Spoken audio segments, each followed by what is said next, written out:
Greetings all, this is Hairy Nick. How is everyone going? I just wanted to make a quick video to update you guys with everything going on the channel because there's been a lot of developments lately. Over the last weekend, I attended the Oz Nats for X-Wing 2018. That was an absolute blast. Now, over the next few days, yes, I will be doing a top 16 breakdown. No, this video is not that.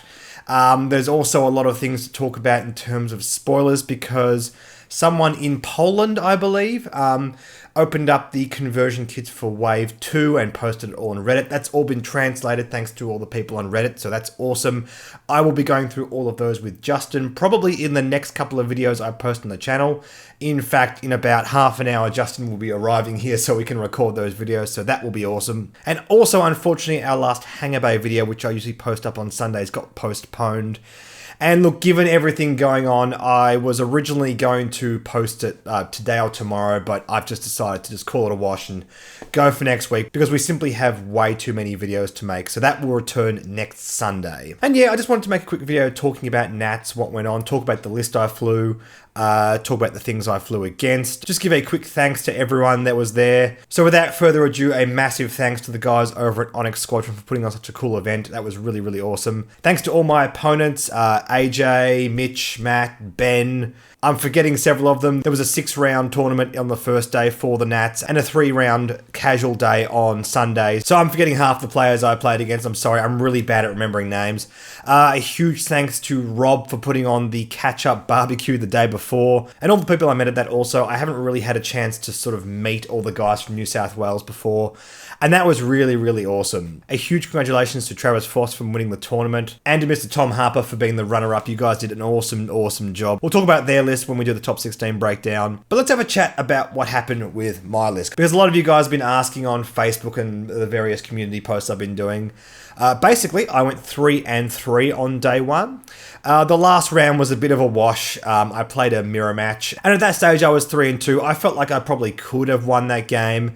But honestly, it was at the point where we were just smashing each other's lists so much that we weren't going to get the MOV to make the cut anyway. And it was a nice casual game from that point of view. But apart from that, one of the things I really wanted to do at Nationals was to at least play one really good player. I actually played the 2016 National Champion, Ben Doyle, and that was really, really good. And I also got a chance to play Liam Ely, who's also quite a good player around here in Australia.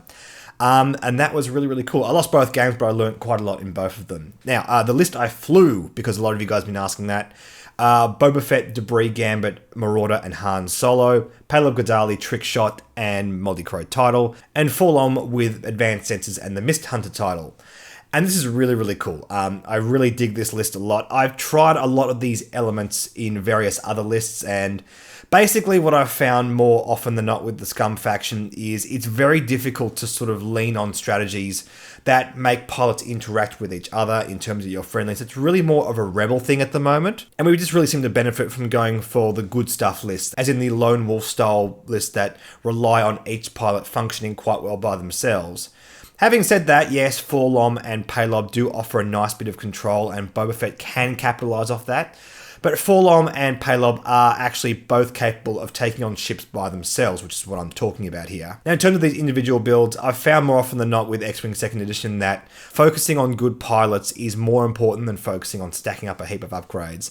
So we've just gone for the bare bones, most efficient stuff in these builds. Paylob with Trickshot and Title just makes the most sense to me. Trickshot for 1 point, you're occasionally getting one more dice. You can sort of play into it and get a bit more value out of it, but it's only a 1 point thing. There were games where it didn't pay off, and that's fine. It doesn't really matter for 1 point. The occasional extra red dice is way worth it. But I wouldn't be surprised if Trickshot went up to 2 or 3 points when we get the next points adjustment. And the title is just worth its weight in gold. Being able to carry around 2 focus tokens, being able to fire 3 red dice at the front, and have another arc for that ability to trigger is just so, so valuable. Especially when we're flying against aces, it's very important that you have a very large zone to use that ability, just to make sure that you can basically blank out the aces, zone in such a way that they cannot fly out of that. Very, very valuable. Very powerful against Whisper, I discovered, so that's really cool to see. Forlom Advanced Sensors title. Now, not everyone's flying it this way. I'm seeing a lot of people use things like Elusive and 000. My personal opinion is I just love Advanced Sensors so much. And considering what this list wants to be doing, we want as much versatility as possible, and advanced sensors is just absolutely paramount if that's the kind of strategy you want to go for. 000 is a bit more of a synergistic choice, but I do worry about the matchups where that doesn't work. When you don't catch your opponent's ships in range 1 to 0, against Imperial Aces at the moment, especially considering how rampant they are in the meta, I'm not comfortable going for that kind of build. The title is something that I found didn't work in every single match, but was invaluable in the matches where it did work. Alongside advanced sensors, being able to barrel roll and full stop was so potent. There were situations where I had an ace flying somewhere out in front of 4 so I'd barrel roll back and make the arc basically widen like that. And also with the calculate token, just getting all that extra value. And if I was lucky enough, I'd then be able to pass off the stress token and then do it again and just keep moving him back and back and back and really pressure those aces while Palob and Boba just do all the work. I really love advanced sensors on this build. The ability to get 2 calculate tokens is so powerful. I think there were definitely instances where Elusive and 000 would have been better, but I found more often than not, having the choice and the adaptability was just way too important. And Boba. Now, I've already spoken about Marauder and Han. When I first saw these spoiled, when we first saw that Han was 4 points, I was massively interested in this. And not to blow my own trumpet too much, but this is seriously powerful. What was interesting about this build was I wasn't so keen on it when I first flew it. In the very first event I went to when 2nd edition first came out. And what I discovered was Debris Gambit is really the thing that unlocks Han. Because if you're not flying Debris Gambit with it, it's very difficult to token stack. You can target lock and Han in the same turn if you're at range 2 or 3.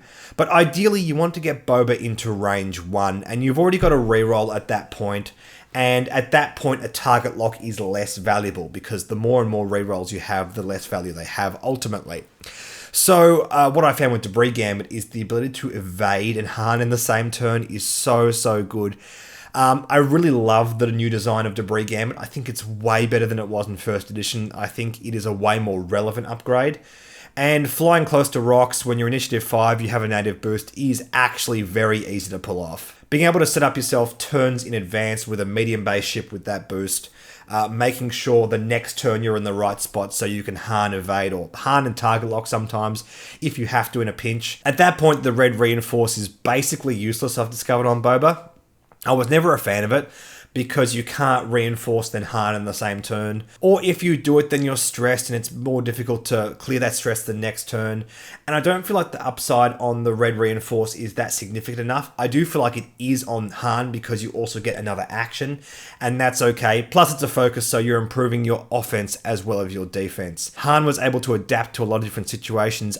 In the games that I lost, Boba was often the last ship left, and basically like a wild animal trapped in a corner, he was always able to take out one more ship, even in the instances where it was Boba against my opponent's entire list. In fact, that game against Ben Doyle, I basically managed to solo his Lambda class shuttle off the board with just Boba alone, which was not great for his MOV, was very useful for mine, but yeah, just really powerful. It'll be interesting to see. I'm seeing a lot of people experiment. Boba seems to be the ship that you must take on the Scum faction. Alongside Guri, Fenrau, Old Terok, there's a lot of experimentation done with this list. Even the 2 Jakku Gunrunners we saw at the Monarch Open, I think there's a lot of fun to be had. Maybe Boba will go up a little bit in points in the next points adjustment. I do think it is worth saying that, look, this is Boba Fett. He should be the most relevant bounty hunter on the Scum faction. Being sort of like Dengar and Asajj Ventress towards the end of 1st edition was a bit sad. Boba never really saw his day in the sun. So I'm at least glad that the power level is centered around the most prominent bounty hunter in the Star Wars franchise. It was really cool to see. Just a general comment in terms of the matchups. In the mirror matches, it was very interesting. I found there was a few old Teroks flying around in the Fang Fighter, and my list just didn't seem to struggle with those. I'm not sure if it's a case of the way my opponents flew or the matchup, but I feel like the Initiative 5 aces do struggle against Boba Fett, which is a good plus for this. The Whisper matchup was very interesting. It was either good news or bad news for me. I actually had an opponent give me initiative, so I was forced to stress myself against Admiral Sloane if I used Han Solo, which was a very, very interesting choice. They had Whisper, so they could get rerolls if they did that. It meant that Whisper didn't get an evade before I had a chance to shoot her, but yeah, some weird interactions with those cards for sure. I found in general the Scum matchups were pretty beneficial. I found the Imperial matchups were okay. Thankfully, I didn't come up against Suntafel. I felt like Suntafel and or Vader would have been a real rough matchup for these guys. Being able to dodge Boba Fett would have really hurt my lists. And I didn't actually fly against a single Rebel list in the 9 rounds of games that I played across the entire weekend. It was all Empire and Scum, so that's a bit unfortunate. Against Redline, now I do want to talk about this because, again, it was good news, bad news. I had a few games where I was able to just focus fire Redline and take him off the board really easily. But against Ben Doyle, the 2016 champ, I had this situation come up in front of me. In fact, I'll put this picture on the screen.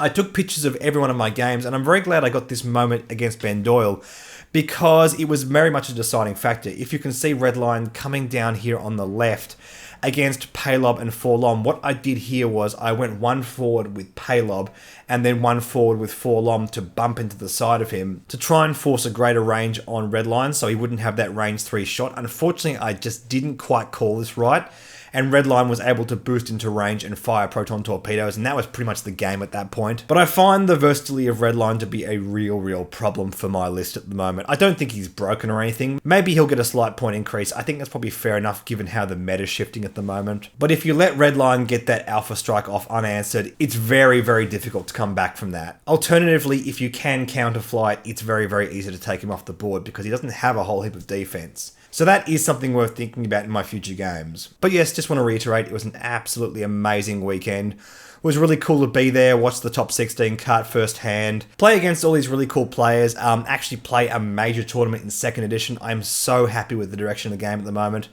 Everything just feels a lot more fair and a lot more fun. There are a few tiny issues with power level with some pilots, which I'm sure will be adjusted come early next year. I'm very happy with how FFG have built in these safeguards into the game, and it's a lot more fun as a result. So yes, stay tuned guys, we're going to go through all of these spoilers for the Wave 2 kits, top 16 breakdown for the Nats. I still have all this stuff from Tokyo I want to show you guys. I've got a few more things I want to unbox on the channel and have a chat about. In the meantime, thank you so much for watching, guys. Don't forget to like and subscribe. Like me on Facebook, follow me on Twitter and Reddit. Please consider supporting the Patreon. Thank you so much to all of my existing patrons. I'll catch you guys in the next video.